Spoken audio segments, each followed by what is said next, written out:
E aí, para você, no que foi apresentado do que se trataria, né, essa aula, e, né, para que a gente entenda, então, quais são os tipos de CAPs que estão previstos, né, pelo Ministério da Saúde.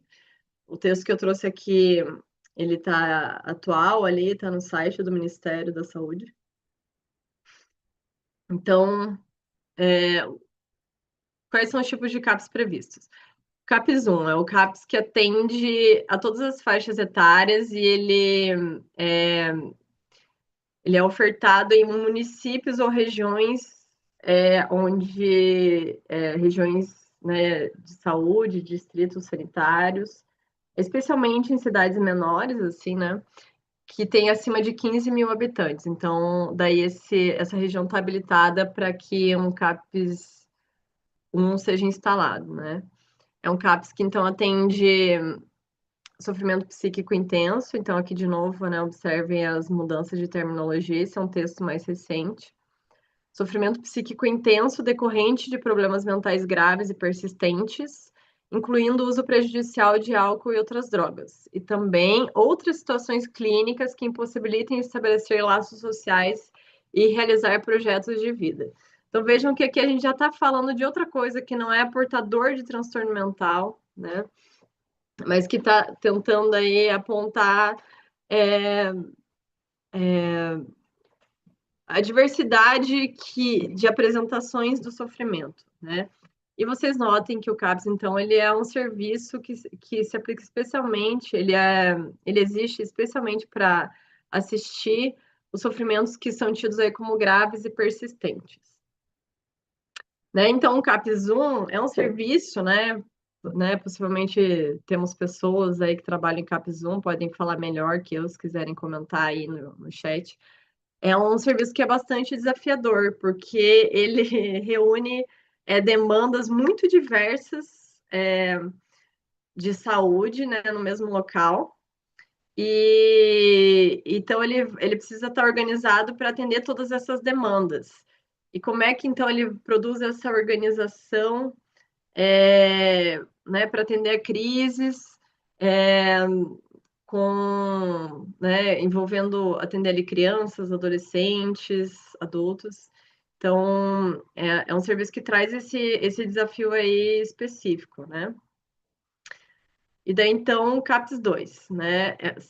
São serviços que são previstos para municípios ou territórios que têm população acima de 70 mil habitantes, né, com sofrimento psíquico intenso decorrente de problemas mentais graves, incluindo uso prejudicial de álcool e outras drogas, e situações clínicas que impossibilitem estabelecer laços sociais.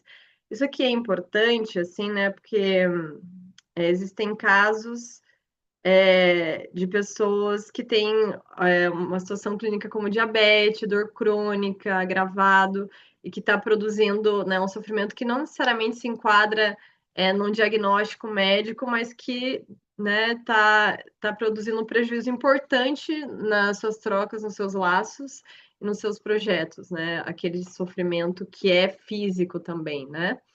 É clínico nesse sentido, né? Então, veja que não se trata de diagnósticos do DSM para determinar quem deve ser atendido no CAPS.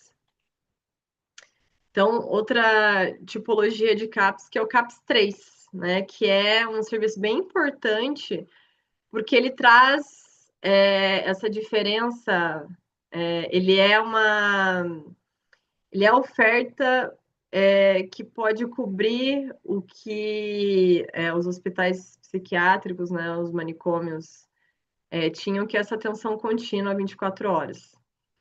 E porque um CAPS 3 é um CAPS que tem leitos de hospitalidade, leitos para acolher num período onde a pessoa está num sofrimento mais crítico, que está envolvendo risco de vida, que está difícil de organizar a vida. Então, essa pessoa pode fazer uma permanência, que a ideia é que seja o mais curta possível, né? Num CAPS, e que ela seja reavaliada diariamente, né? Para pensar a permanência, o que é uma diferença gigantesca em relação ao que era um manicômio hospital psiquiátrico, Bom, que até hoje existem, né, os hospitais psiquiátricos, e é um grande dilema, um grande debate sobre como eles participam, não deveriam participar, enfim, né, da rede de atenção psicossocial. É onde, então, a internação ela é uma proposta fechada de dias normalmente, e não essa avaliação diária para pensar a conclusão ou não dessa permanência. E são CAPs que estão previstos para municípios ou distritos que contam com mais de 150 mil habitantes. E nós temos os CAPs AD, né, o CAPs álcool e drogas. Eu sempre eu acho curiosa essa diferença, né? Como, é porque, enfim, né, ela tem uma razão de ser, mas ela demarca como se álcool não fosse uma droga também. Então, é prevista para que haja o atendimento de todas as faixas etárias, né? Previsto para territórios com mais de 70 mil habitantes, e que daí é um serviço mais especializado, né? Para pessoas que têm o sofrimento decorrente do uso prejudicial de álcool e outras drogas, né? Foi um serviço no CAPS Álcool e Drogas, né, que eu comecei a trabalhar na atenção psicossocial, e essa especificidade clínica, ela tem um valor, assim, que, né, nesse trabalho, e muitos estudos também, eles vão trazendo de como esse estigma da loucura, ele foi recaindo e se agravando em relação aos usuários de álcool e outras drogas, né? De como é o estigma, a segregação, ele recai de uma maneira muito intensa para pessoas que vivem esse sofrimento. Então, é uma população que tem dificuldade de acessar serviços de saúde, que tem dificuldade de ser visto como gente, né? Muitas vezes. De ter sua dignidade considerada, assim, porque nós somos o tempo inteiro bombardeados por representações horríveis, né, sobre o abuso de substâncias, né, associação de criminalidade com isso, né, então essas pessoas, né, que fazem uso abusivo de substâncias, que já têm esse sofrimento, elas têm esse incremento, esse a mais de sofrimento que tem a ver com esse estigma, né. Aqui em Curitiba, isso mudou, assim, há alguns anos atrás, a gestão municipal da secretaria entendeu que era melhor transformar os CAPs do município em CAPs territoriais, que é como foi chamado. E a Clínica Álcool e Drogas, né, na época eu era trabalhadora desse serviço, a gente interrogou, questionou isso, o modo como isso foi decidido, inclusive, com esse receio, né, de que esses usuários acabassem perdendo acesso, né, os usuários dos serviços CAPS, álcool e drogas, né, que nessa hibridização, como se chamava aí, né, de territorialização, num território tamanho como é Curitiba, que eles acabassem ficando relegados às comunidades terapêuticas ou com mais dificuldade de acesso, né. E, enfim, mesmo assim, isso se instituiu, e esses dilemas aí, né, eles se apresentam aí pelo que eu troco, assim, com os colegas que ainda permanecem na rede. E então, nós temos o CAPS-I, que eu gosto de falar CAPS-IJ, apesar de não ser a nomenclatura oficial. Eu brigo um pouco por isso, porque a gente chama de CAPS-I, o CAPS Infanto-Juvenil, mas é um CAPS que acaba atendendo muito mais adolescentes do que crianças, e às vezes esses serviços eles acabam ficando voltados, sendo uma cara mais infantil do que juvenil, sendo que a nossa população maior costuma ser mais juvenil.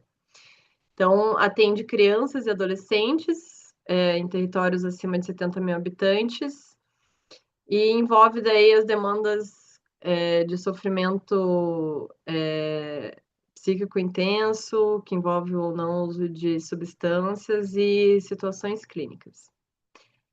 E também é previsto o CAPS AD3, né, que com esse diferencial aí de que possua leitos é o máximo aí de 12 leitos de hospitalidade para observação e monitoramento. E então essas são as tipologias aí de CAPS. E um desenho, então, aqui para gente da rede de atenção psicossocial. Para que a luta antimanicomial de fato aconteça, que a reforma psiquiátrica CD, não é suficiente que só o CAPS atenda as demandas de saúde mental, porque daí a única coisa que a gente fez foi segregar, segmentar, particionar, assim, né, particionar o manicômio em diversas lugarzinhos menores, mas que daí está operando com a mesma lógica manicomial, a mesma racionalidade, né? Se só um serviço atende às demandas de saúde mental, então é um manicômio que está funcionando, né? Porque as questões de saúde mental, né, o sofrimento psíquico intenso, ele diz respeito à vida e a outras camadas, a outras complexidades. Ele não tem. A gente não pode reproduzir essa lógica de isolamento. Então, a gente precisa fazer funcionar a rede de atenção psicossocial, que está previsto, é concebido, né, como pontos dessa rede, as UPAs, né, os consultórios na rua, os CAPs, né, como assim o centro que organiza esse cuidado, que agencia isso, mas não sozinho, as unidades de acolhimento, né, que seriam serviços de permanência aí para pessoas que estão em situação de rua, mas que estão necessitando dessa assistência, o SAMU, o programa de volta para casa, os centros de convivência que tem essa vertente cultural, porque é cultura, é saúde mental, os serviços de residenciais terapêuticos para os egressos, né, dos manicômios, essas pessoas que viveram por décadas, né, e perderam os laços sociais, autonomia pela institucionalização. Os hospitais gerais, que são um grande dilema, né? Todas as pessoas que eu conheço e converso, assim, que trabalham na atenção psicossocial, que entra esse tema, assim, leito de saúde mental em hospital geral é um trem, assim, que a gente pena para ver. Assim, são alguns lugares que conseguiram organizar isso. Enfim, aqui em Curitiba era uma briga constante para conseguir ter essa assistência. E claro, ali também fazendo parte da rede de atenção psicossocial, atenção primária à saúde, que hoje mesmo eu tive lá reunião de matriciamento com o pessoal da unidade de saúde que eu matrici, que eu sou referência, que a gente constrói então esse cuidado compartilhado nesses espaços. Então, a rede de atenção psicossocial está estabelecida